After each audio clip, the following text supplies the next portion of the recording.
आज एक देशभक्ती, देशावर असणारं प्रेम आणि देशासाठी लढणाऱ्या जवानांना सलाम करण्यासाठी, त्यांच्या चरणावरती आपली भक्ती ठेवण्यासाठी आणि संपूर्ण शक्ती आणि ताकद या हिंदुस्थानची आपल्या हिंदुस्थानमधील जवानांच्या बरोबर आहे, त्यांच्या कुटुंबियाबरोबर आहे हे दाखवण्यासाठी महाराष्ट्राचे उपमुख्यमंत्री, माझ्या पक्षाचे नेते आदरणीय एकनाथ शिंदे साहेबांच्या आदेशानुसार, त्यांच्या आशीर्वादाने चांदिवली विधानसभेमध्ये एक तिरंगा रॅली, आपल्या देशावर असणारं प्रेम, आपल्या असणाऱ्या भावना व्यक्त करण्यासाठी सर्व देशवासियांना, सर्व चांदिवलीवासियांना एकत्र घेऊन या ठिकाणी आपल्या भावना, आपल्या श्रद्धा,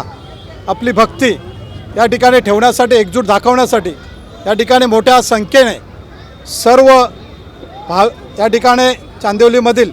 सर्व जनता एका ताकदीने, एका जुटीने या ठिकाणी तिरंगा हातामध्ये घेऊन देशाबद्दल असणारा स्वाभिमान, देशाबद्दल असणारं प्रेम आणि आपली एकजूट हे या ठिकाणी दाखवलेले आहे।